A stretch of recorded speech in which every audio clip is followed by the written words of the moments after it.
بسم اللہ الرحمن الرحیم الحمد للہ رب العالمین والصلاة والسلام علی اشرف الانبیاء وسادۃ الاتقیاء وسید المرسلین خاتم النبیین محمد وعلی آلہ واہل بیتہ وصحبہ اجمعین اما بعد فقد قال رسول اللہ صلی اللہ علیہ وسلم الایمان ان تؤمن باللہ وملائکتہ وکتبہ ورسلہ والیوم الآخر والقدر خیرہ وشرہ من اللہ تعالی صدق اللہ العظیم وصدق رسولہ النبی الکریم۔ نبی کریم صلی اللہ تعالی علیہ وسلم کے حیات طیبہ کے آخری دنوں میں اللہ تعالیٰ نے حضرت جبرائیل علیہ السلام کو آپ کی خدمت میں بھیجا۔ جبرائیل علیہ السلام نبوت کے پہلے دن سے لے کر اخیر تک برابر آتے رہے، لیکن ان کے اکثر آنے کا مقصد اللہ تعالیٰ کے کلام کی قسط پہنچانا ہوتا تھا۔ وحی لے کر آتے تھے اور اللہ تعالیٰ شانہ کا کلام جو اللہ اس وقت اتارنا چاہتا ان کے ذریعے سے بھیجتا تھا۔ سارا قرآن جو ہمارے درمیان موجود ہے من عن پورا کا پورا حضرت جبرائیل علیہ السلام کے توسط سے ہی نازل ہوا ہے، اور وہی حضور اکرم صلی اللہ علیہ وسلم کے قلب مبارک پر القاء کرتے، نازل کرتے، پہنچاتے تھے۔ لیکن اس کے علاوہ بھی اللہ تعالیٰ ان کو حضور اکرم صلی اللہ علیہ وسلم کی خدمت میں بھیجتا تھا، اور دوسرے مواقع پر دوسرے مسائل کے ساتھ بھی وہ حاضر ہوئے ہیں۔ ایک مرتبہ اسی طریقے سے اللہ رب العزت نے ان کو ایک اجنبی انسان کی شکل میں روانہ فرمایا۔ حالت بھی ان کی مسافرانہ تھی، لیکن جس انسان کی شکل اختیار کیے ہوئے تھے وہ انسان صحابہ کرام کے لیے جانا پہچانا اور مقامی نہیں تھا۔ وحی لے کر تو وہ اکثر مدینہ منورہ کے ایک نہایت حسین و خوبصورت نوجوان حضرت دحیہ کلبی رضی اللہ تعالی عنہ کی شباہت میں آتے تھے، ان کی شکل دھار کے آتے تھے، کیونکہ وہ فرشتہ تھے، وہ کسی بھی شکل میں آ سکتے تھے۔ لیکن اس وقت حضور علیہ السلام کی خدمت میں آئے تو کوئی اجنبی انسان کی شکل میں آئے۔ لا نعرفہ منا احد، راوی کہتے ہیں کہ ہم وہاں رہنے والے کوئی نہیں پہچانتے تھے کون صاحب ہیں، کوئی نہیں جان، ایک نیا آدمی باہر سے کہیں سے آیا ہوگا۔ لیکن اگر کوئی آدمی اس زمانے میں ان علاقوں میں ریگستانوں میں کہیں تھوڑی دور سے بھی سفر کر کے آتا تو اس کی حالت خستہ ہو جاتی تھی۔ اس کے بال بکھرے ہوئے ہوتے تھے، اس کے کپڑے گرد آلود ہوتے تھے، اس کی حیت کو دیکھ کر ہی سمجھ میں آ جاتا تھا کہ کہیں مسافرت سے کہیں جا کے آ رہا ہے یہ آدمی، یا کہیں باہر سے آیا ہے، کیونکہ اس زمانے کے سفر اور اس علاقے کا سفر ایسا ہی تھا جو گرد و غبار میں آدمی اٹ جاتا تھا۔ تو ان کے کپڑے بھی میلے ہونے چاہیے تھے، ان کے بال بھی بکھرے ہونے چاہیے تھے، دیکھنے میں لگتا کہ کہیں باہر سے کوئی آدمی آیا ہے تو تعجب نہ ہوتا۔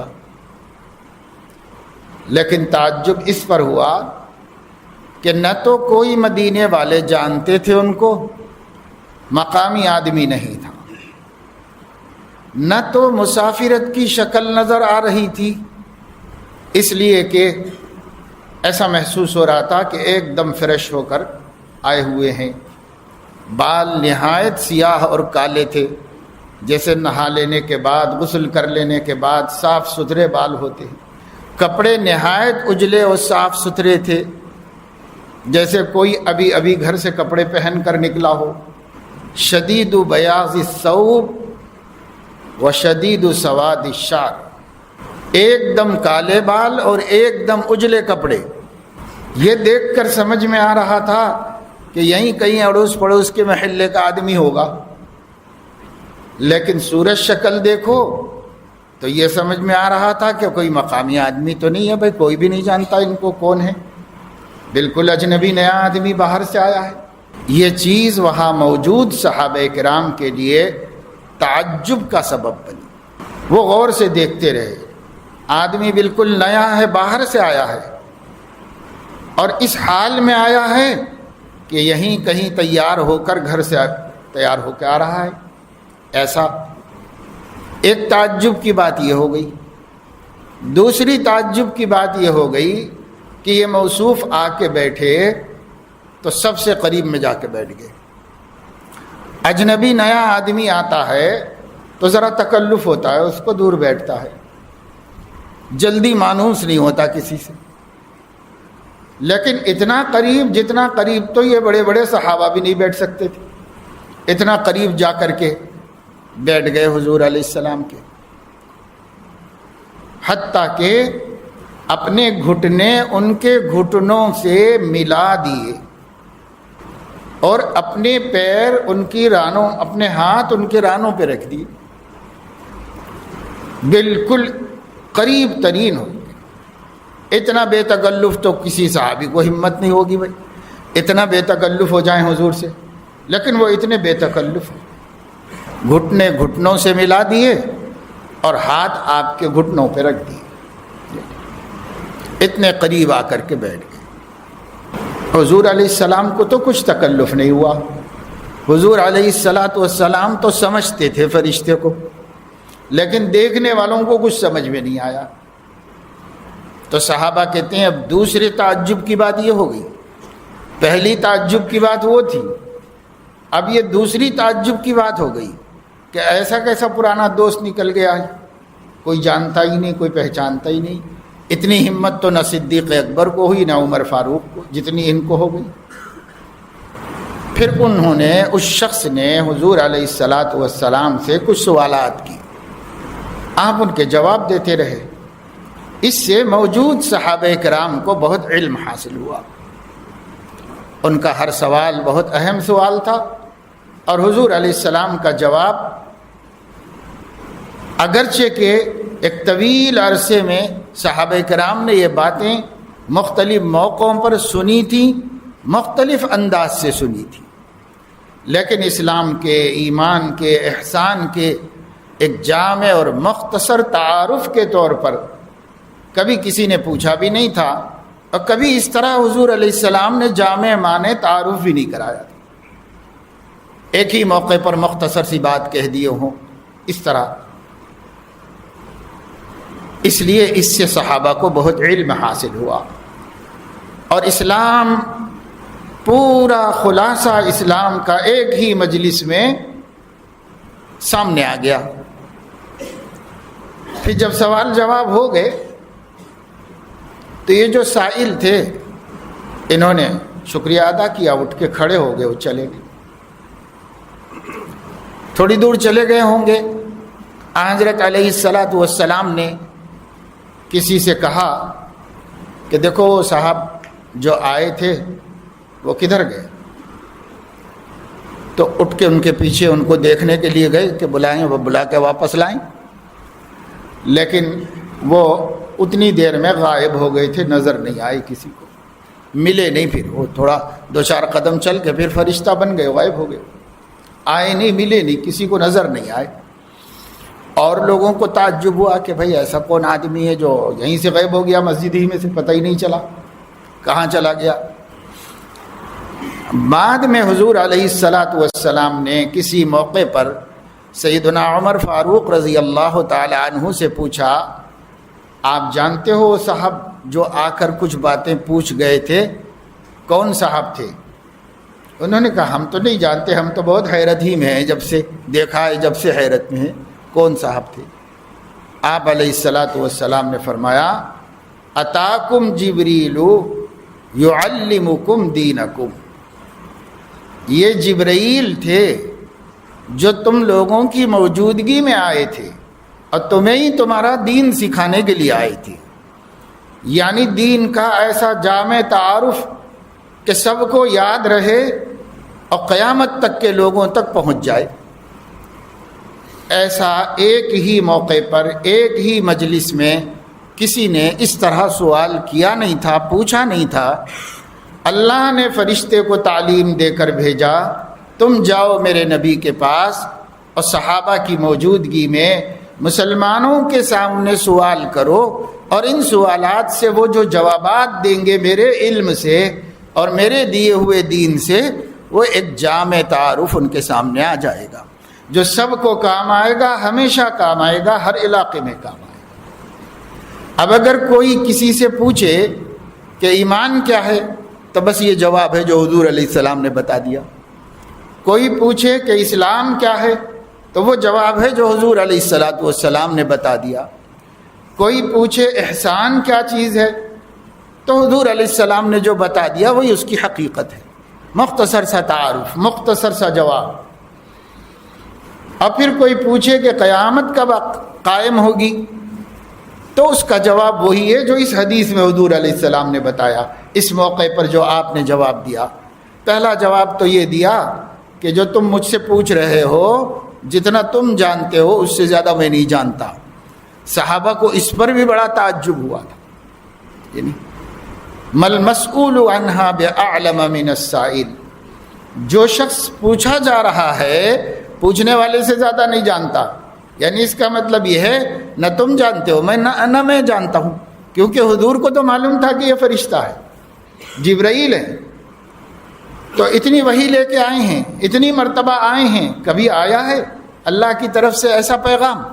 جب نہیں آیا ہے تو نہ تم جانتے ہو نہ میں جانتا ہوں کہ قیامت کب آئے گی۔ اسی لیے انہوں نے دوسرا سوال، آخری سوال جو 5واں سوال بن گیا، انہوں نے یہ پوچھا کہ اچھا نشانیاں بتا دیجیے۔ ٹھیک ہے نہیں معلوم قیامت کب آئے گی، وہ تو ٹھیک، علم تو اللہ کو ہے، کسی کو بھی نہیں، اللہ ہی جانتا ہے، اللہ کے علاوہ کوئی نہیں جانتا۔ بس ہمیں اتنا کہا گیا ہے ان الساعۃ آتیۃ لا ریب فیہا، قیامت آنے والی ہے، اس میں کوئی شک نہیں، یہ تو سب کو معلوم ہے، قرآن میں بھی نازل کر دیا گیا۔ لیکن قیامت کس دن قائم ہوگی، سال کون سا ہے، کب آنے والی ہے، تو اس کا متعین وقت نہ نبی کو معلوم نہ فرشتوں کو معلوم، کسی کو بھی نہیں معلوم۔ تو نشانیاں بتا دیجئے، تو آپ نے نشانیاں بتائی۔ تو جبرائیل علیہ الصلاۃ والسلام نے اس دن آ کر حضور علیہ السلام سے جو باتیں پوچھیں وہ یہ تھی، ایمان کیا ہے، اسلام کیا ہے، احسان کیا ہے، قیامت کب آئے گی، وقت نہیں معلوم تو نشانیاں کیا ہیں، اور تمام باتوں کا جواب حضور علیہ الصلاۃ والسلام نے اسی وقت ان کو ساتھ ساتھ میں دے دیا۔ اس سے حضرات صحابہ کرام رضوان اللہ علیہم اجمعین کے سامنے ایک ہی منظر میں پورا دین اسلام کا خلاصہ آ گیا، تعارف آ گیا۔ اب اس کی تفصیل ہے تو وہ تو 23 سال میں حضور علیہ السلام نے بیان کی، اس کے لیے تو قرآن کے 30 پارے نازل ہوئے، اس کے لیے تو حضور علیہ السلام کو قرآن کے اتنا اور علم الگ سے بھی دیا گیا، وہ سارا علم ملا کر کے حضرت صلی اللہ تعالی علیہ وسلم اس کی تفصیل بیان کی۔ جو کچھ 23 سال میں دین اسلام کے بارے میں بتایا، خواہ وہ عقیدے ہوں، خواہ وہ عبادتیں ہوں، اور شرعی احکام ہوں، حلال و حرام کے احکام ہوں، جو کچھ بھی حضور علیہ السلام نے بیان فرمایا، ان سب کے خلاصے کے طور پر اس مذہب کا تعارف کیا ہے، دین اسلام کا ٹائٹل کیا ہے، جس کو دیکھ کے ہم پہچانیں کہ اس کو اسلام کہتے ہیں. اس کے لیے جو ضروری سوالات تھے بس یہی ضروری سوالات تھے.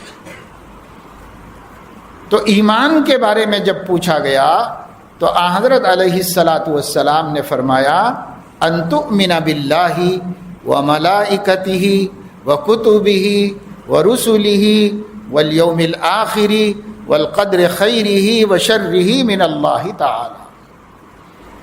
ان چیزوں کو ایمان فرمایا. اب ہر مسلمان کو مجموعی طور پر ان باتوں پر تو ایمان لانا ہے. تمام احادیث کو سامنے رکھ کر ایک کلمہ بنایا گیا. وہ اسی حدیث کی بنیاد پہ ہے. یہ جو حضور علیہ السلام نے حضرت جبرائیل کو جواب دیا، محدثین کی اصطلاح میں اس کا نام حدیث جبرائیل ہے. بعض حدیثیں بعض ناموں سے مشہور ہیں. یہ حدیث جبرائیل کے نام سے مشہور ہے. بخاری میں ہے، مسلم میں ہے اور تمام حدیث کی کتابوں میں. وہ جو کلمہ بنایا گیا جو پہلے زمانے میں ہر عورت کو، ہر مرد کو، ہر بچے کو، ہر بچی کو یاد کرا دیا جاتا تھا. بچپن میں جب بچے بولنے لگتے تھے. ابھی بھی کچھ مائیں دینی مزاج کی ہیں، اپنے بچوں کو ایمانیات شروع ہی میں بتا دیتی. بچے زبان زد ہو جاتا، زبان سے بچے وہ باتیں بولنے لگتے. اور اس زمانے میں بتانا موت تک باقی رہنے کے لیے کافی ہو جاتا ہے. مگر عام طور سے 99% گھرانوں میں نہیں بتایا جاتا. وہ کلمہ جو ماضی قریب تک بھی ہر مسلمان کو یاد تھا، آمنت باللہ وملائکتہ وکتبہ ورسلہ والیوم الآخر والقدر خیرہ وشرہ من اللہ تعالی والبعث بعد الموت. یہ کل ملا کے 7 باتیں ہیں. یہ 7 باتیں ہیں. اس کو ایمان مفصل کہا جاتا ہے کیونکہ اس سے بھی پہلے ایک اجمالی ایمان یاد کرایا جاتا ہے. یا کوئی شخص کفر سے ایمان میں آنا چاہے تو اس کے لیے دیر نہ کی جائے. علماء فرماتے اگر کسی آدمی نے خواہش ظاہر کی کہ بھائی میں مسلمان بن جانا چاہتا ہوں، تو جس مسلمان کے سامنے بھی ظاہر کی، وہ چاہے عالم ہو، جاہل ہو، فاسق فاجر کیوں نہ ہو، اس کو چاہیے کہ بلا تاخیر کلمہ پڑھائے. اس کو اچھی بات ہے میں مولانا کے پاس لے کے جاتا ہوں، اچھی بات ہے میں آپ کو پیش امام صاحب سے ملاتا ہوں، اس کی اجازت نہیں ہے. بلا تاخیر کلمہ پڑھائے، اس لیے کہ موت کا کوئی بھروسہ نہیں. اگر وہ اس کے تھوڑی دیر کے بعد مر جائے تو آپ سبب بنیں گے اس کے کفر پر مرنے کے. اس لیے کوئی بھی آدمی اپنا اندیا، خواہش، اپنے دل کی بات ظاہر کر دے، کسی کے بھی سامنے کرے، وہ ہرگز یہ نہ دیکھے کہ میں کتنا اچھا مسلمان ہوں. جیسا بھی ہوگا بھائی مسلمان تو ہے، اس کو بھی مسلمان بنا لے. سب بات کی باتیں، اس کے بعد لے جاؤ، اس کے بعد ملاقات کراؤ، اس کے بعد علماء سے اور اس کو دین سکھانے کا سب بعد میں ہے. لیکن ایمان وہ چیز ہے اگر کسی کے دل میں داعیہ ہوا اور اس نے فوراً اس کو کسی نے ایمان سمجھا دیا، کلمہ پڑھا دیا، چاہے تفصیل نہ بتائی اس کی کچھ بھی، اب اس کے بعد مرے گا تو سیدھے جنت میں جائے گا، سیدھے جنت میں جائے گا. اتنی بڑی نعمت ہے، اس میں تاخیر کی اجازت نہیں ہے کہ لوگ تاخیر کرائیں. ایک صاحب کوئی مرتد ہو گئے تھے، جہالت سے، ناواقفیت سے، نئی معلومات تھے، غلط عقائد میں چلے گئے تھے. پھر اس کے بعد انہوں نے سمجھاتے ان کی سمجھ میں آ گئی بات. انہوں نے کہا ہاں میرے سے بڑی غلطی ہوئی، مجھے واپس اسلام میں آ جانا چاہیے، میں سچے عقائد میں آ جانا چاہتا ہوں، توبہ کر لینا چاہتا ہوں. اس پہ آ گئی بات. ہفتہ 2 ہفتے کئی مہینے سے سمجھاتے رہے ایک مولانا صاحب، سمجھاتے ایک دن سمجھ میں آ گیا اس کے. تو انہوں نے مجھے فون کیا اور کہا کہ 3-4 دن کے بعد کی کوئی تاریخ تھی کہ بھائی اس تاریخ کو ہمارے محلے میں آپ کا پروگرام ہے، ہم چاہتے ہیں کہ اس پروگرام میں آپ سے ملاقات کرائیں، آپ ان کو کلمہ پڑھا دیجئے، واپس اسلام میں لے آئیے. تو میں نے کہا بھائی 3-4 دن تو بہت بڑی بات ہے، چند لمحے بھی میں رہوں گا یا وہ رہے گا نہیں معلوم. کیسے آپ اس وقت تک روک سکتے ہیں ان کو؟ اب جب سمجھ میں آ گیا تو کلمہ پڑھاؤ، واپس اسلام میں داخل کر دو اسی لمحے اسی جگہ. جب اس کا ارادہ ہو گیا فوراً، کسی کا بھی انتظار مت کرو. اور کسی کا بھی انتظار کرو گے خدا نہ خواستہ وہ مر گیا تو اس کے کفر کی ذمہ داری تمہارے سر پہ آئے گی. یہ فوری کرو. ہاں ملاقات کرا دو، جب آئیں گے ملاقات ہو جائے گی، دعا ہو جائے گی، الگ بات ہے. لیکن ایمان میں دیر کی کوئی گنجائش نہیں. چنانچہ خیر ان لوگوں نے اسی وقت وہاں بیٹھ کر کے کلمہ پڑھا کے صحیح بات بتا دی. تو میں یہ بتا رہا تھا کہ دیکھیے ایمان ایسی چیز ہے. حضرت علیہ الصلاۃ والسلام ایک سفر میں تھے تو صحابہ ہمیشہ ساتھ میں نہیں رہتے تھے، تھوڑے فاصلے سے رہتے تھے. بخاری شریف میں موجود ہے، بلکہ ایک باب بھی قائم کیا امام بخاری رحمۃ اللہ علیہ نے کہ مسلمانوں کو اپنے امیر سے علیحدہ فاصلے پر رہنا چاہیے. ایسا کرنا درست ہے یا نہیں درست ہے؟ تھوڑا سا فاصلے پہ صحابہ، کبھی اللہ کے نبی پیچھے ہو جاتے تھے، کبھی آگے، سب صحابہ ساتھ میں نہیں چلتے تھے. چنانچہ اس موقع پر بھی آپ آگے تھے، صحابہ پیچھے سے آ رہے تھے. تھوڑا فاصلہ، بس زیادہ نہیں، صحراؤں میں تھوڑے فاصلے سے. تو آپ کو پہلے رستے میں ایک اور آدمی مل گیا جو وہ بھی سواری پر سوار اسی راستے سے جا رہا تھا. اس آدمی نے حضور علیہ الصلاۃ والسلام کو دیکھا کہ وہ پیچھے سے آ گئے برابر میں، تو اب دونوں مل کے چل رہے تھے. تو اس نے پوچھا کہ آپ کا کیا نام ہے؟ تو آپ نے اپنا نام بتایا. پوچھا کہاں سے آ رہے ہو؟ تو حضور علیہ السلام نے فرمایا مدینے سے آ رہا ہوں.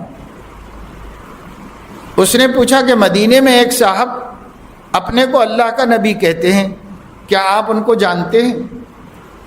تو حضور علیہ السلام نے فرمایا میں ہی کہتا ہوں کہ میں اللہ کا نبی ہوں، یہ میرا ہی دعویٰ ہے، میں ہی کہتا ہوں.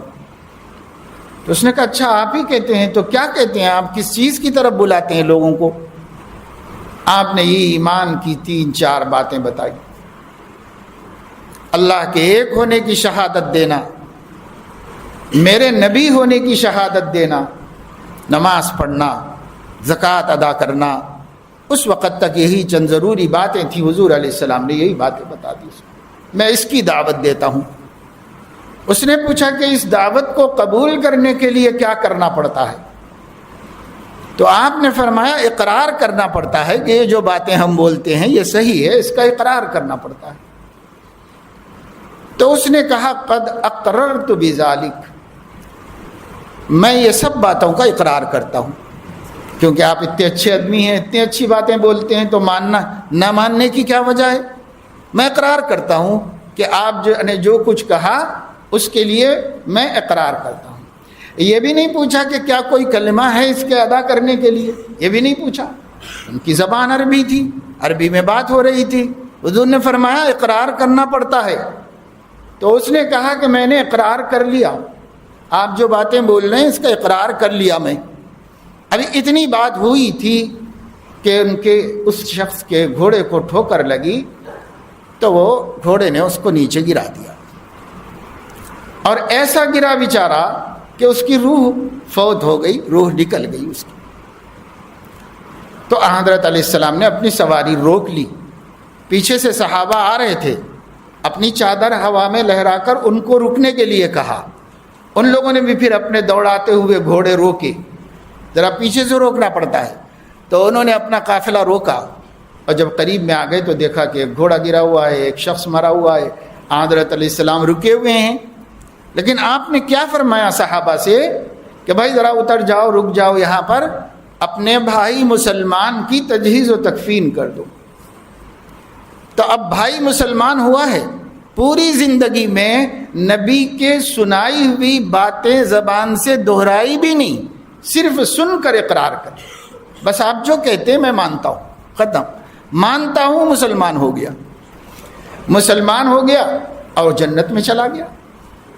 تو کسی شخص کو مسلمان ہونے میں تاخیر نہیں ہونی چاہیے. جب بھی ارادہ اچھا اللہ دل میں ڈال دے تو وہ اللہ تعالیٰ کی طرف سے تائید ہے، مدد ہے، توفیق ہے۔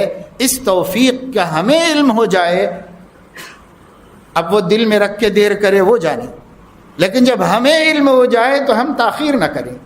اب مختصر سا کلمہ اس کو پڑھا کر قانونی اور ضابطے کا مسلمان اس کو بنا لیں، اس کے لیے ایمان مجمل ہے، مختصر ایمان بہت کافی، بس اس کی وجہ سے وہ دروازے کے باہر تھا، دروازے کے اندر آ گیا۔ یہ کفر تھا اور وہ ایمان تھا، کفر کے دروازے کسے ایمان کے دروازے میں داخل ہو گیا، کفر میں اب نہیں رہا، اس کی سرحد بدل گئی، وہ ایمان میں آ گیا۔ کیسے آ گیا؟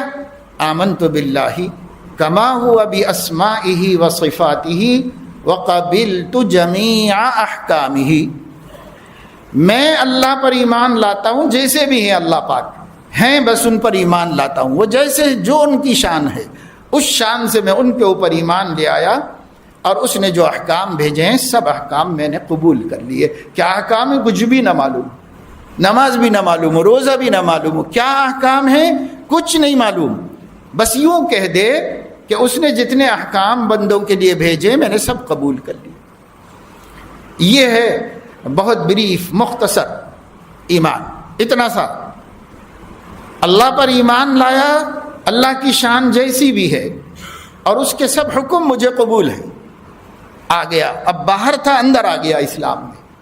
اس لمحے بھی مر جائے گا تو اللہ اس کو جنت میں بھیج دیں گے، کیونکہ اس نے اپنے آپ کو کفر کی سرحد سے نکال کر ایمان کی سرحد میں داخل کر دیا۔ اللہ کے لیے اتنا بھی کافی ہے مغفرت کے واسطے، اللہ اس کی مغفرت کریں گے، اس لیے اس میں تاخیر نہیں۔ تو پہلے زمانے میں یہ مختصر والا اور وہ مفصل والا، ایک کا نام، ایک کلمے کا نام ایمان مجمل، مختصر سا ایمان جو پہلے درجے کا ہے، فوراً اسی گھڑی اس کو یہ کہلوا لینا چاہیے۔ اور دوسرا اس کے بعد والے درجے کا ہے کہ میں اللہ پر، اس کے فرشتوں پر، اس کی کتابوں پر، اس کے رسولوں پر، قیامت کے دن پر، تقدیر پر اور مرنے کے بعد اٹھائے جانے پر ایمان لاتا ہوں۔ یہ ایمان مفصل ہے۔ یہ دو تو ہر مومن کو یاد رہنے چاہیے۔ پہلے والا داخلے کے واسطے ہے وہ، اور دوسرا والا پہلا سبق ہے، ایمان کا پہلا سبق ہے کہ بھائی اتنا تو مانو، اتنی چیزوں کو تو تم تسلیم کرو، یقین کرو، یہ ایمان کا پہلا سبق ہے۔ یہ ہماری ذمہ داری ہے کہ اپنے گھر والوں سے معلوم کرے کہ وہ ایمان میں داخل ہونے کا کلمہ جانتے ہیں کہ نہیں جانتے، اور ایمان میں ایمان کا پہلا سبق لیے ہیں کہ نہیں لیے ہیں۔ بہت سے لوگ ایسے ہیں، شادی ہو گئی اور شادی ہو کر کے 2-4 سال، 5 سال، 8 سال گزر گئے، 1 2 3 بچے بھی اللہ تعالیٰ نے عطا فرما دیے، وہ بچے بھی بڑے ہو رہے ہیں، لیکن کبھی گھر میں ایمان کا مذاکرہ نہیں کیا، اپنی بیوی سے ایمان مجمل اور ایمان مفصل بھی نہیں سن لیا، کبھی اتنا بھی نہیں جان لیا۔ بعض علاقے آج بھی ہندوستان میں ایسے ہیں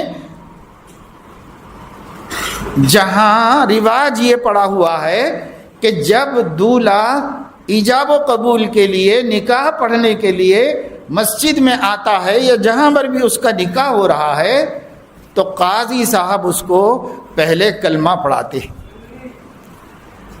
کلمہ پڑھا کے پھر اس کا خطبہ پڑھاتے ہیں، کیونکہ کتنے لوگ ایسے ہیں جنہیں خود ان کا ایمان بھی نہیں معلوم ہے، کبھی انہوں نے کلمہ بھی ایمان کا نہیں جانا، ایسے کتنے لوگ ہیں۔ تو علاقوں میں ایسا رواج بنا ہوا ہے، اور بعض علاقوں کے اندر وہ کلمہ پڑھانے کے بعد 2 رکعت نماز بھی پڑھاتے ہیں، اس لیے کہ یہ بھی اتنا تو معلوم ہے کہ بغیر نماز کے ایمان نہیں، لہذا بھائی پتہ نہیں زندگی میں کبھی نماز پڑھا کہ نہیں پڑھا، کلمہ پڑھا کہ نہیں پڑھا، اس کو پہلے کلمہ پڑھاؤ، پھر 2 رکعت نماز پڑھاؤ، اور پھر اس کے بعد نکاح پڑھاؤ۔ رواج ہے، بعض جگہوں پر ایسا اسلامی طریقہ تو نہیں ہے، مسلمان ہے، اس کو اب کیا مسلمان بنانا ہے شادی ہوتے وقت میں، لیکن بعض علاقوں کا رواج بتا رہا ہوں۔ ایک بہت بڑے عالم دین ہیں حضرت مولانا عبد الخالق مدراسی دامت برکاتہم، تو مجھ سے کہنے لگے ایک دفعہ کہ میں ایک علاقے کے اندر نکاح پڑھانے گیا، کسی نے جاننے والوں نے خواہش ظاہر کی کہ ہمارے برادری میں نکاح ہے، آپ نکاح پڑھا دیجئے۔ تو حضرت فرماتے میں گیا تو ابھی کوئی لوگ آئے نہیں تھے، میں نماز پڑھ کے مسجد میں بیٹھا رہا، دیہات تھا، گاؤں کے لوگ تھے، آنے میں دیر کیے، پھر لوگ آئے، نوشہ آ گیا، لیکن وہ لکھائی پڑھائی کرنے والے قاضی صاحب وغیرہ آئے نہیں، تو وہ بیٹھے ہوئے تھے۔ تو مولانا نے اس سے پوچھا کہ بھائی آپ اسلام کا کلمہ جانتے ہیں؟ تو بولا نہیں جانتا۔ پوچھے کلمہ شہادت جانتے ہو؟ تو کہا کہ نہیں مجھے نہیں آتا کلمہ شہادت۔ تو اتنی دیر کہ قاضی صاحب آ جائیں، حضرت نے سوچا کہ نکاح پڑھوانے کو آیا ہوا ہے اور نہ کلمہ طیبہ آتا ہے نہ کلمہ شہادت آتا ہے۔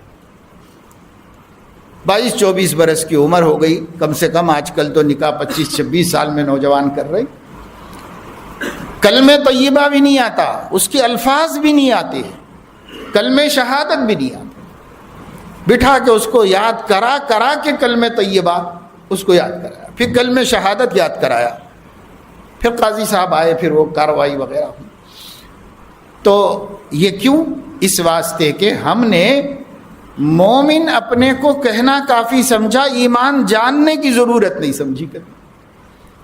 یہی وجہ ہے کہ چلو بھائی ہم کو آتا ہے ٹھیک ہے، لیکن کبھی گھر میں مذاکرہ کریں تاکہ اہلیہ بھی سنا دے، پتہ نہیں اس کو بھی آتا ہے کہ نہیں آتا ہے۔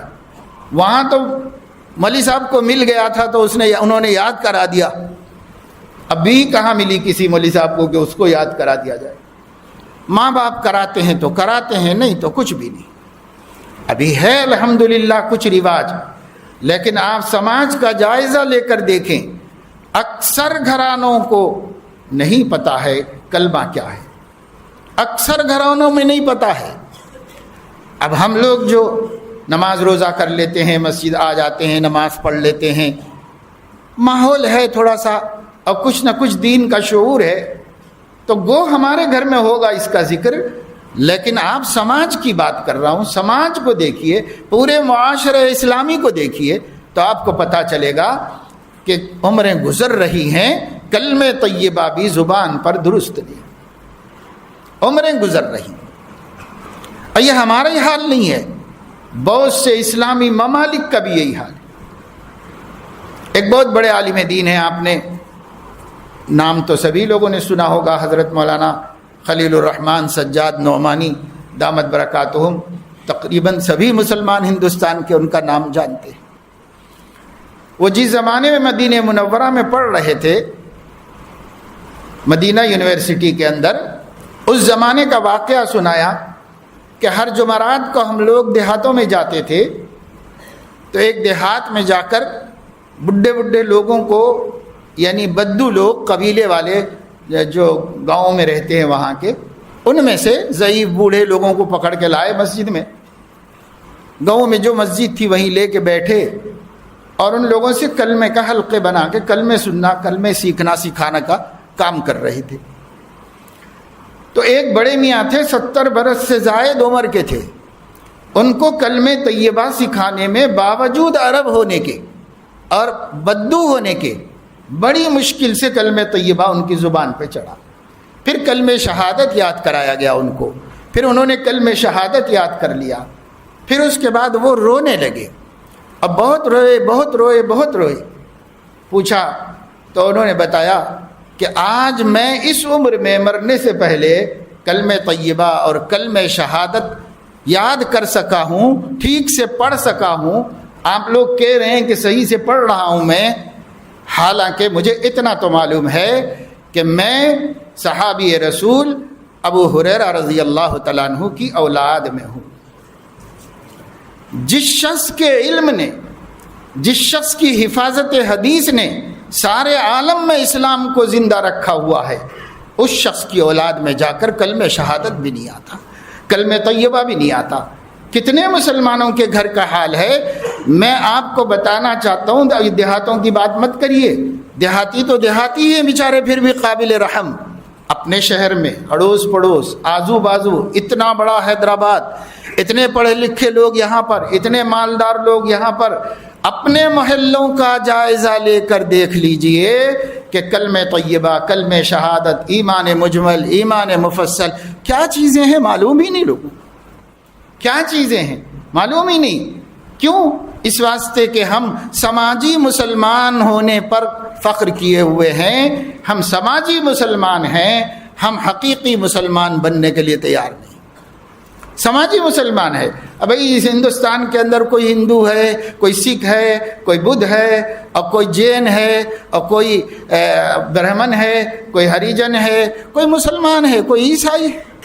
یہ سماجی پہچان ہے، یہ سماجی شناخت ہے کہ یہ مسلمان اور یہ عیسائی اور یہ ہندو اور یہ فلاں فلاں، یہ سماجی پہچان ہے۔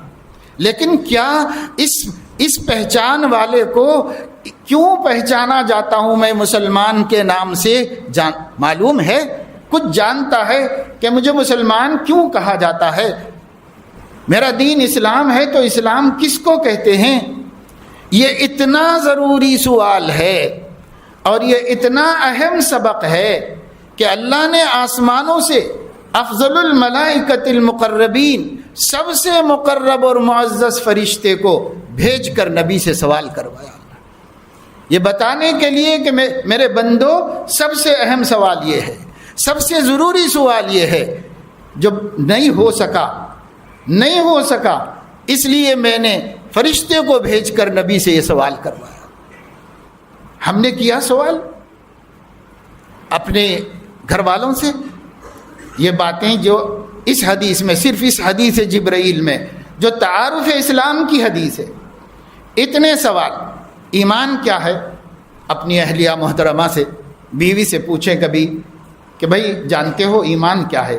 آپ کیا جانتے ہیں وہ بتائیے۔ مذاکرہ ہے، مذاکرہ تو ہونا چاہیے۔ گھر میں اتنی باتیں ہو رہی، کتنی باتیں ہو رہی ہیں، گناہ کی باتوں میں کتنا ٹائم چلا جا رہا ہے، ایمان سیکھنے کی باتیں بھی تو ہونا چاہیے۔ تعلمنا الایمان ثم تعلمنا القرآن، صحابہ فرما رہے ہیں پہلے ہم نے اپنا ایمان صحیح کیا ہے، درست کیا ہے، پھر اس کے بعد احکام درست کیے۔ قرآن سے مراد احکام، پہلے ہم نے اپنا ایمان درست کیا ہے اور اس کے بعد احکام درست کیے۔ صحابہ کرام کا مزاج یہ تھا کہ کوئی ان سے ملنے کے لیے آ جاتا تو اس کو اس طرح ویلکم کرتے تھے، آئیے تشریف لائیے، بیٹھیے، ٹھنڈا گرم کچھ کیا پیش کروں میں آپ کو، ہم لوگ ایسے کرتے ہیں۔ صحابہ کیسے ان کا ویلکم کرتے تھے، استقبال کرتے تھے؟ صحابہ کرام کہتے تھے اجلس بنا نؤمن ساعتن، اچھا بھائی بہت اچھے وقت آئے، ماشاءاللہ آپ کے آنے سے بہت خوشی ہوئی، بیٹھیے تھوڑی دیر ایمان کی بات کریں گے، ایمان تازہ کریں گے، ایمان تازہ کریں گے۔ اجلس بنا نؤمن ساعتن، تھوڑی دیر ایمان تازہ کریں گے۔ ایمان تازہ کرنا صحابہ کرام کے معمولات کا ایک حصہ تھا۔ آج ایمان کی باتوں کا مذاکرہ ہی نہیں ہے، آج ایمان کے تذکرے ہی نہیں ہے، یہاں تک کہ بہت گھرانوں کے بچے جوان ہو گئے ہیں، نوکریاں کر رہے ہیں، 30 35 40 سال کے ہو گئے ہیں، ایمان کے مذاکرے گھر میں نہیں ہونے کی وجہ سے ابھی تک ان کو اپنا دین نہیں معلوم ہے۔ ہم مسلمان ہیں، عید بقرعید کر رہے ہیں، مسلمان ہیں، مسلمانوں کے سماجی رسومات ادا کر رہے ہیں، لیکن حقیقت ایمان کیا ہے انہیں نہیں پتا۔ حالانکہ اتنا اہم سبق ہے کہ اللہ نے فرشتے کو بھیج کر صحابہ کو سبق دلایا ہے، اتنا اہم سوال ہے۔ یہ سوال گھر میں کیوں نہیں ہو رہا؟ ہم اپنے بچوں سے، اپنے بیٹے سے، اپنی بیٹی سے پوچھتے ہیں کبھی بیٹی ایمان کیا ہے، بیٹی اسلام کیا ہے؟ کبھی ہم سوال کرتے ہیں؟ اللہ یہ سوال کرنے فرشتے کو بھیجا ہے کہ جاؤ میرے نبی سے پوچھو جا کے ایمان کیا ہے، اسلام کیا ہے، احسان کیا ہے، قیامت کب آئے گی، قیامت کی نشانیاں کیا ہیں۔ یہ سب ایک دوسرے سے ریلیٹڈ ہیں، جوڑے ہوئے ہیں یہ سب، اسی لیے سوال ایک ساتھ کیے گئے۔ کیونکہ جس شخص کو قیامت کا ڈر نہیں ہے اس کو مذہب کی کوئی پرواہ نہیں۔ جس شخص کو مرنے کے بعد اٹھنے کا احساس نہیں ہے، جس شخص کا ایمان آخرت پر نہیں ہے، وہ شخص دنیا میں کبھی سچا پکا مسلمان بن کے رہ ہی نہیں سکتا۔ وہی مومن بن کر رہے گا جس کو آخرت پر ایمان ہے، مرنے کے بعد اٹھائے جانے پر ایمان ہے۔ نہیں معلوم تو کبھی آخرت کی فکر نہیں ہوگی اس کو، جیسے آج ہمارے سماج کی اکثریت کا حال ہے۔ میرے عزیزو، دوستو، نوجوانوں، بزرگوں، اللہ نے جنہیں اولاد دی ہے، جو شادی شدہ ہیں، جن کو اللہ تعالیٰ نے زندگی کا ساتھی اور ساجی دیا ہے، سب سنو اور غور سے سنو کہ اگر ہم گھروں میں ایمان کے مذاکرے نہیں کریں گے تو ایمان سوکھے درخت کی طرح ہو جائے گا، اس کا کوئی نفع نہیں ہوگا، اس کا کوئی فائدہ نہیں۔ حضرت علیہ السلام نے فرمایا، امر بالمعروف نہی عن المنکر کرتے رہو، ورنہ سماج میں اتنی برائیاں آ جائیں گی، اللہ ناراض ہو جائے گا، اور پھر اس کے بعد تمہارے نیک لوگ دعائیں مانگیں گے تو قبول بھی نہیں کی جائے۔ صحابہ کرام نے حضور علیہ السلام نے فرمایا، کیا کلمہ اپنے پڑھنے والے کو نفع نہیں دیتا ہے؟ حضور علیہ السلام نے فرمایا، یقیناً نفع دیتا ہے، لیکن جب کلمے کے حقوق اور تقاضوں کو بھلا دیا جاتا ہے تو پھر محض کلمہ کیا نفع دیتا ہے؟ کلمے کے حقوق ہیں ہم پر، کلمے کے تقاضے ہیں ہم پر، ہم نے اس کو بھلا دیا۔ انہلکو وفینا الصالحون، صحابہ نے پوچھا، یا رسول اللہ، کیا ہم ہلاک کیے جائیں گے درا حالے کہ ہم میں نیک لوگ بھی موجود ہوں گے؟ حضور علیہ السلام نے فرمایا، ہاں، ہزاروں لاکھوں نیک موجود ہوں تب بھی ہلاک ہو جاؤ گے اگر تم نے اللہ کے دین کی استخفاف کیا، یعنی اس کی توہین کی، اللہ کے دین کی بے عزتی کی تم نے اگر ایسا کیا اور کلمے کا استخفاف کیا، یعنی اس کے حقوق کی کوئی پرواہ نہیں کی، تو کچھ لوگوں کے نیک ہونے کے باوجود اور ایمان والے موجود ہونے کے باوجود حضور نے فرمایا، ہو سکتا ہے کہ آپ ہلاک ہو جاؤ، ہلاک ہو سکتے ہو۔ تو آج ہم اپنے کو مسلمان کہہ کے جو مطمئن ہو کے بیٹھے ہیں، میرے دوستوں، کافی نہیں، مذاکرہ کیجیے۔ یہ دور تو ایسا ہے کہ کثرت سے مذاکرے کی ضرورت ہے، اس واسطے کہ جب مخالف ماحول ہوتا ہے تو اس کا مقابلہ کرنے کے لیے اس جیسی کوشش کرنی پڑتی ہے۔ جیسے کہا جاتا ہے، العلاج بالضد، کسی چیز کا علاج کرنا ہے تو بالکل اس کی الٹی چیز سے اس کا علاج، سردی ہو گئی تو گرم چیز کھلا کے اس کا علاج کیا جاتا ہے، الٹی چیز سے علاج کیا جاتا ہے۔ کفر و شرک پر تول رہے ہیں ہر سینے میں گھسنے کے واسطے، اب اس کا علاج کیا ہے؟ توحید اور ایمان کا مذاکرہ اس سے بھی زیادہ کرو جتنا کفر و شرک کا مذاکرہ ہو رہا ہے، اس سے بھی زیادہ توحید کا اور ایمان کا مذاکرہ، یہ اس کا مقابلہ ہے۔ لیکن ہم لوگ مقابلہ نہیں کر رہے، کبھی کبھی خیال آیا تو بولتے ہیں کہ بھئی حالات بہت خراب ہو رہے ہیں۔ خراب ہو رہے ہیں تو کیا ہم کوئی جو ہے لولے لنگڑے لوگ ہیں؟ ہماری کوئی صلاحیت نہیں، ہمارے اندر کوئی استعداد اور طاقت نہیں۔ اگر آگ لگ رہی ہو اور گھر میں کسی کے ہاتھ پیر ٹوٹے ہوئے ہوں تو وہ وہاں بیٹھ کے رو رہا ہو، چلا رہا ہو، تو سمجھ میں آ سکتا ہے کہ بیچارہ بھاگ کے باہر نہیں نکل سکتا، اپنے کو بچا نہیں سکتا۔ لیکن ایک آدمی کے ہاتھ پیر سب سلامت ہیں اور وہاں بیٹھ کے چیخ رہا چلا رہا ہے، اندھا بھی نہیں ہے، نظر بھی آ رہا ہے، سنائی بھی دے رہا ہے، جوان ہے، صحت مند ہے، اب پھر بھی بیٹھ کے کہہ رہا کہ لوگوں بچاؤ، آگ لگ رہی ہے، بچاؤ بچاؤ، تو کہیں گے کہ بے وقوف، تو خود بچ، تیرے اندر طاقت نہیں ہے بچنے کی، تو خود بچ سکتا ہے، کیوں نہیں بچنا چاہ رہا؟ نہیں بچنا چاہ رہا ہے تو اسی میں جل کر راکھ ہو جائے گا، تو ہلاک ہو جائے گا۔ ہاں، معذور آدمی اگر کہے تو اس کی کوئی بھی ہم رحم کھائے گا، ہمدردی کرے گا، جائے گا، مدد کرے گا۔ اسی طرح میرے دوستو، ہم کوئی بانجھ امت نہیں ہیں، ہم کوئی صلاحیتوں سے خالی نہیں ہیں۔ اس وقت کائنات میں جتنی قومیں ہیں، ان قوموں کے نوجوانوں کی صلاحیتوں کو مسلم نوجوانوں کی صلاحیتوں سے تقابل کر کے دیکھیں تو اس امت کے نوجوانوں کی صلاحیتیں دنیا کی ہر قوم کی صلاحیتوں سے بڑھ کر ہیں، بہتر، لیکن ہم استعمال کرنا نہیں جانتے، ہم اس سے فائدہ اٹھانا نہیں جانتے، ہماری طبیعتوں میں سستی کاہلی آ گئی ہے. ہم لوگ اپنے کو منوانا نہیں چاہتے کہ اپنے کو منواؤ، اپنے کو بتلاؤ. اللہ نے اتنا کچھ ہمارے اندر صلاحیت رکھی ہے. آج ہماری صلاحیت والے نوجوان آئی ٹی کی دنیا میں پورے امریکہ کینیڈا پر چھائے ہوئے ہیں مسلمان نوجوان، اور بڑی بڑی صلاحیتوں سے وہاں کی کارخانوں کو، فرم کو، فیکٹریوں کو، وہاں کی حکومتوں کو، وہاں کی دفاع کو فائدہ پہنچا رہے ہیں. جب اتنی صلاحیتیں آپ کے اندر ہیں تو پھر اپنے ایمان کی، دین کی صلاحیت کیوں نہیں ہے؟ اپنا ایمان بچانے کی صلاحیت کیوں نہیں ہے؟ اپنے دین پر مضبوطی سے جمنے کی صلاحیت کیوں نہیں ہے؟ ہے میرے دوستو، ہمیں اپنے بارے میں احساس کمتری کا دھوکہ ہو گیا. ہم سمجھ بیٹھے ہم لوگ دنیا کی ایک بچھڑی قوم ہیں. ہم سمجھ بیٹھے کہ ہم لوگ ہندوستان کی ایک نظر انداز کر دی گئی قوم ہیں.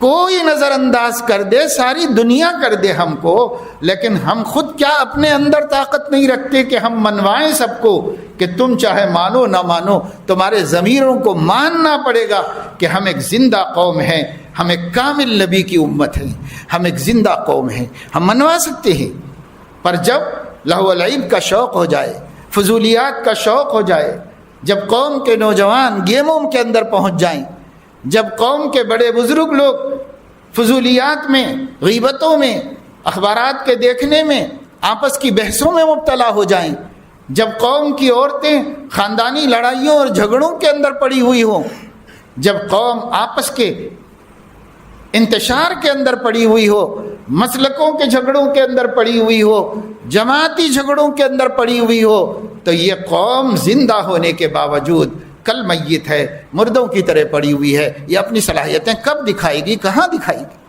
سب کچھ اللہ نے آپ کے اندر رکھا ہے، لیکن ایک متحد ہو جانا ہے. ہم نہیں کہتے کہ سب لوگ ایک مسلک ہو جاؤ، نہ کبھی ہوئے نہ کبھی قیامت تک ہوں گے، ہم اس کی دعوت نہیں دے رہے. آپ اپنے علماء ہی کے سے پوچھ کر وہ جیسا بتائیں ویسے ہی چاہیے. آپ جانے، اللہ جانے، لیکن مسلمان ہونے کے ناطے سب مسلمان ایک ہو جائیں. یہ حکومت جو اس وقت اقتدار کر رہی ہے، یہ صرف سیاسی پارٹی نہیں ہے. جو بی جے پی اس وقت ملک پر حکمرانی کر رہی ہے، وہ بہت مضبوط حکمرانی کر رہی ہے. یہ صرف ایک سیاسی پارٹی نہیں ہے، بلکہ یہ ایک مذہبی پارٹی کا سیاسی پہلو ہے.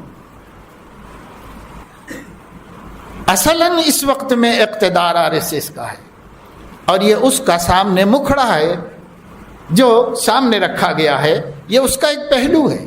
تقریباً 100 تنظیمیں ہیں سماجی، RSS کی 100 سے زائد تنظیمیں ہیں جو مختلف میدانوں میں کام کرتی ہیں. سب کا کام الگ الگ ہے. وہ یہ کام کرتے ہیں، یہ تعلیم کے میدان میں ہے، یہ اس کے میدان میں ہے، یہ اس کے میدان میں ہے. ہر میدان کے لیے الگ نام سے الگ جماعت بنی ہوئی ہے، اور وہ سب اسی کے ہاتھ پیر ہیں. اسی میں ایک سیاسی جماعت ہے، اور وہ بی جے پی ہے. یہ حکومت کر رہی ہے. تو یہ لوگ جو کچھ چاہتے ہیں اور جو کچھ کرنا چاہتے ہیں تو وہ کریں گے، وہ اپنا کام کریں گے. لیکن ہم مسلمانوں کو یہ سمجھنا کہ اگر یہ ہمیں حقوق نہیں دیں گے تو ہم حقوق سے محروم ہو جائیں گے، ایسا کچھ نہیں ہے. ہر آدمی اپنا حق اپنی صلاحیت سے وصول کرتا ہے، اپنا حق اپنی صلاحیت سے وصول کرتا ہے. یہ لوگ اقتدار پر آنے سے پہلے اوپنلی پوری دنیا کے سامنے میڈیا سے یہ کہہ چکے ہیں کہ ہم لوگوں نے طے کر لیا ہے کہ مسلمانوں کو آپس میں لڑاتے رہیں گے اور اپنا اقتدار مضبوط کرتے رہیں گے. یہ کوئی ڈھکی چھپی بات نہیں، یہ کھلے عام دیا گیا انٹرویو ہے. میں نے کئی دفعے آپ کو سنایا سبرامنیم سوامی نام کے بی جے پی کے ایک اہم قدیم شخص کا انٹرویو جو اس نے ٹی وی کو دیا. پوچھنے والے نے پوچھا بھی کہ آپ بول رہے ہیں پوری دنیا سن رہی ہے، تو کہا ہاں، ساری دنیا کو سنانے کے لیے ہی بول رہا. ہم مسلمانوں کو منتشر کر کے اور ہندوؤں کو متحد کر کے اپنا اقتدار مضبوط کریں گے. یہ ہم نے پالیسی بنائی ہے، یہ ہماری پالیسی ہے. اس کو کھل کر جب سامنے رکھ دیا گیا تو آپ کو یہ خطرہ محسوس نہیں کرنا چاہیے کہ ہم پہلے سے بکھرے ہوئے ہیں اور ہمیں بکھیرنے کی کوششیں کی جا رہی. آپ نے چند دن پہلے دیکھا سارے ہندوستان میں ویڈیو وائرل ہوئے، بلکہ بیرون ملکوں کے اندر بھی. خواجہ معین الدین اجمیری چشتی رحمہ اللہ کے مزار پر ہر سال لوگ جمع ہو کے کچھ مراسم عرس بجا لاتے ہیں. ٹھیک ہے، غلط ہے، یہ الگ بات ہے، لیکن ہو رہا ہے صدیوں سے ایسا. صدیوں سے لوگ جمع ہو رہے ہیں، لوگ صدیوں سے وہاں ایک دوسرے سے محبت کے ساتھ ملتے ہیں، کھاتے کھلاتے ہیں، ہمہ مذہب لوگ جمع ہوتے. لیکن اس دفعہ وہاں مسلمانوں کے درمیان میں تفرقہ ہو گیا، مارم پیٹ ہو گئی، جھگڑے ہو گئے، گالی گلوچ ہو گئے، پوری مسجد کی جانمازیں ادھر سے ادھر ہو گئیں، ایک دوسرے پر پل پڑے، ایک دوسرے کو مار ٹھوک کے باہر کیا، لاٹھیاں نکل گئیں، سب ہو گیا. ہوا نا، سب پورا میڈیا میں آیا، اس کے ویڈیوز پوری ہندوستان میں پھیل گئے. کبھی جہاں پر ایسا نہیں ہوا، اب کیوں ہوا؟ مجھے تو فوراً وہی بات یاد آئی کہ ایک شخص نے کہا تھا کہ ہماری پالیسی ہی یہ ہے کہ مسلمانوں کو بکھیرتے جاؤ اور لڑاتے جاؤ اور اپنے اقتدار کو مضبوط کرتے جاؤ. کہاں کہاں تک توڑ دیا ہے ہمیں، کتنے ٹکڑے ہو گئے اور کتنے ہونے والے ہیں ہم لوگ. اللہ بچائے. میرے دوستو، پہلا کام ہم لوگوں کا یہ ہے کہ ہم مسلمان متفق اور متحد ہو کر ہر مومن کو مومن ہونے کی وجہ سے عزت دیں. بس آپ اس کی بات نہ سنیں، آپ اس کے راستے پر نہ چلیں. آپ جانیں، ہم نہیں کہہ رہے، ہم صرف یہ کہہ رہے ہیں یہ مسلمان ہے بھائی، یہ کلمہ پڑھتا ہے، اس کو عزت دو، اس کو سلام کرو، اس کا سلام لو، اس سے تھوڑی سی پیار محبت کی بات کر لو، بس ختم. تاکہ ہم ایک طاقتور جماعت بن جائیں. ہم کروڑوں میں ہیں، 24.2% ملک کے اندر. ہم کیوں کمزور ہیں بھائی؟ ہم کو کس نے اقلیت کہہ دیا ہے؟ ہم کیسے کم تعداد چھوٹے لوگ ہو گئے ہیں؟ ہم تو وہ ہیں جو 313 بھی تھے تو اکثریت تھے، اقلیت نہیں تھی. پھر کیسے ہم اقلیت بن گئے؟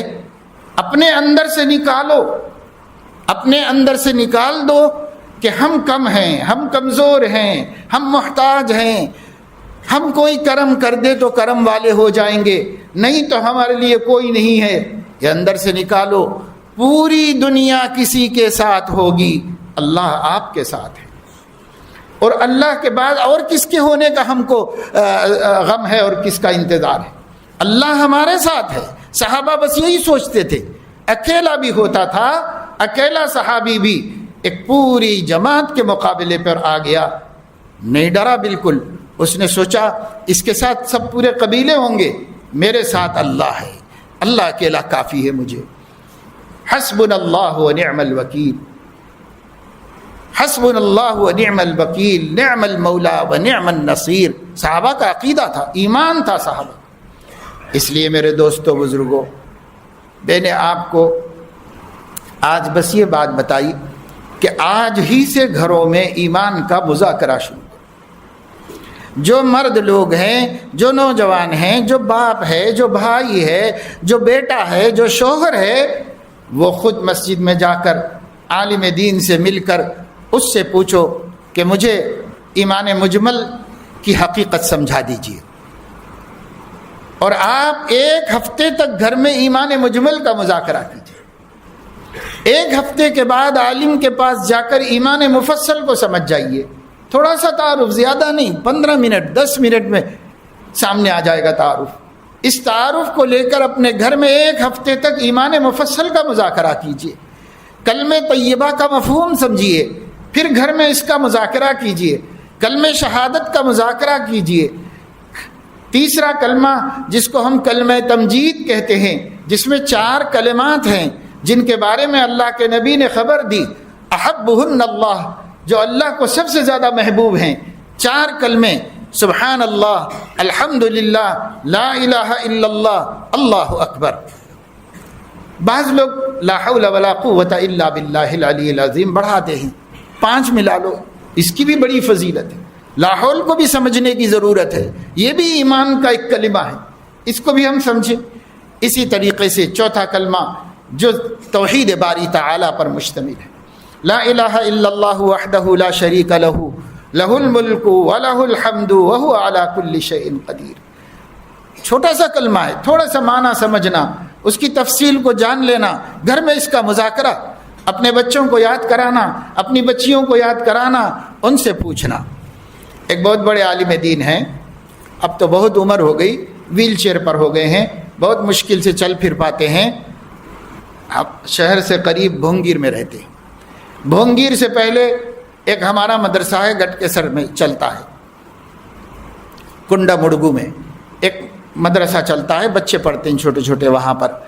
تو حضرت جو ہیں اب بہت ضعیف ہو گئے ہیں، بہت بڑی عمر ہو گئی ہے، تو کبھی کبھی ویل چیئر پر بیٹھ کر کسی کے ساتھ گاڑی میں آتے ہیں اور آ کے مدرسے میں آ جاتے ہیں، بچے سب کھیل لیتے جمع کرتے ہیں تو ان کو کلمہ پڑھاتے ہیں، کلمے کے معنی سمجھاتے ہیں، اور اس کے بعد بہت ضعیف ہیں، پریشان ہو جاتے ہیں، اتنی ہی دیر میں واپس چلے جاتے ہیں۔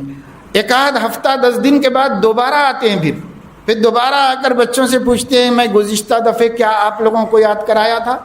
حالانکہ بچے باقاعدہ مدرسے میں قرآن پڑھ رہے ہیں، حفظ کر رہے ہیں، ان کو دینیات پڑھائی جا رہی ہے، لیکن پھر بھی اس عمر میں، اس بڑھاپے میں، مرتے وقت میں بھی امت کو ایمان سکھانے کی اتنی فکر ہے۔ ہم سکھاتے ہیں اپنے بچوں کو ایمان، ہم سکھاتے ہیں اپنے گھر والوں کا ایمان، ایمان کا مذاکرہ، ایمان کی باتیں، کیا شان میں فرق آتا ہے بھائی؟ میں نے اپنی آنکھوں سے اپنے بزرگوں کے پاس مسجد میں بڑے بڑے محدثین و مفسرین کو حلقے میں بیٹھ کر نماز سناتے ہوئے دیکھا ہے۔ بڑے بڑے محدث و مفسر، دارالعلوم دیوبند، مظاہر العلوم، ندوۃ العلماء کے مہمان حضرت محی السنہ کے پاس آتے تھے، ان کے ہاں کمپلسری تھا کہ حلقے لگیں گے فجر کے بعد، سارے مہمانوں کو حلقوں میں بیٹھنا ہوتا تھا۔ بڑے سے بڑا مفسر محدث بھی اپنی پوری نماز سناتا تھا، اذان سناتا تھا، اقامت سناتا تھا، پھر دوسرا سناتا، پھر تیسرا سناتا، 4 5 آدمی بیٹھ کے روزانہ اپنی نماز روزی کا مذاکرہ کرتے، کلموں کا مذاکرہ کرتے۔ حالانکہ پورا سال بخاری پڑھا رہے ہیں، مسلم پڑھا رہے ہیں، قرآن کی تفسیر پڑھا رہے ہیں، لیکن سکھایا جاتا تھا ایمان وہ دولت ہے جس کی ضرورت سب کو ہے، کوئی بھی اس سے غافل نہ ہو۔ لیکن ہم لوگوں کو جو کچھ بھی نہیں آتا، کبھی بیٹھ کے حلقے بنانے اور ایمان سیکھنے، کلمہ سیکھنے کی فکر نہیں۔ اللہ مجھے آپ کو سب کو توفیق عمل نصیب فرمائے، ہم لوگوں کی غفلتوں کو دور کر دے۔ یہ وقت بہت بہت بہت آزمائش کا ہمارے سر پر ہے، اس وقت میں ہمیں اپنے گھروں میں ایمان کا مذاکرہ کرنے کی ضرورت ہے۔ ایمان کا مذاکرہ کرنے کے لیے الل ٹپک نہیں کرنا چاہیے، اٹکل پہ بھی نہیں کرنا چاہیے، پہلے خود سیکھ کر اس ایمان کا مذاکرہ کرنے کی ضرورت ہے۔ اللہ توفیق نصیب فرمایا، آمین، وآخر دعوانا۔